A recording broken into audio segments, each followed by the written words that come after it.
Hello అండి. I'm doctor Lavanya from Maithrishi fertility centre Nizamabad branch. ఈరోజు మనము laparoscopic ovarian drilling for PCOD అది ఎప్పుడు చేస్తాము అనేది తెలుసుకుందాం. జనరల్‌గా పీసీఓడి ఉన్న పేషెంట్స్‌కి డేట్ వచ్చిన రెండో రోజున బేసిక్ హార్మోనల్ ప్రొఫైల్ ఇన్వెస్టిగేషన్స్ అన్నీ చేస్తాము. సో, హార్మోన్స్ అన్నీ నార్మల్ రేంజ్‌లో ఉన్నాయనుకోండి, వాళ్ళకి అండ్ హస్బెండ్ సిమెన్ పారామీటర్స్ కూడా నార్మల్‌గా ఉంటే జనరల్‌గా మనం ఫస్ట్ ఓఐ సైకిల్స్ అంటే ఓవ్యులేషన్ ఇండక్షన్‌తో మెడికల్ మేనేజ్‌మెంట్ తోటి స్టార్ట్ చేసుకుంటాం.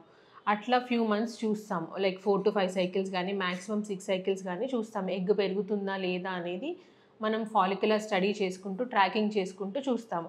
ఒకవేళ అంతా బాగున్నా కూడా రిజల్ట్ రావట్లేదు అని అనుకోండి, next step like IUI upgrade చేసుకుంటాము.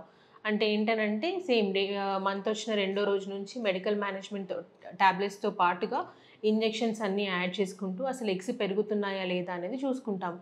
కొంతమందికి ఎలాగా అనంటే మనం మెడిసిన్సే కాకుండా ఇంజెక్షన్స్ ఇచ్చినా కూడా ఫాలికల్స్ అనేవి అసలు పెరగకుండా ఉంటాయి.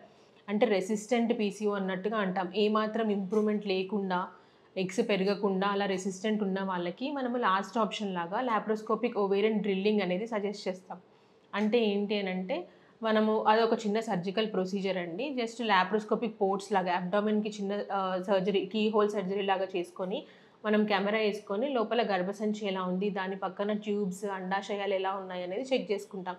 ఆల్రెడీ మనకి స్కానింగ్‌లో పీసీఓడీ ఉన్నట్టుగా కన్ఫర్మ్ అయిన వాళ్ళకి మనం ఈ ప్రొసీజర్‌కెళ్తాం కాబట్టి, వాళ్ళకి డైరెక్ట్‌గా మనం ఎగ్స్‌లో పంక్చర్స్ లాగా చేస్తాం. అంటే మోస్ట్ ప్రామినెంట్ పాయింట్స్ ఎలాగో వాపు ఉండి ఉంటాయి కదా! పీసీఓడీ ఉన్న వాళ్ళకి 4 సైడ్స్‌లో అంటే 4 ఈచ్ అండాశయంలో 4 ప్లేసెస్‌లో చిన్న పంక్చర్ లాగా చేసి వదిలేస్తాం. అంతకు మించి మనము పంక్చర్ ఎక్కువ సార్లు చేయకూడదు. దాని డెప్త్ కూడా 4 డెప్త్‌లోనే చేసుకుంటాం.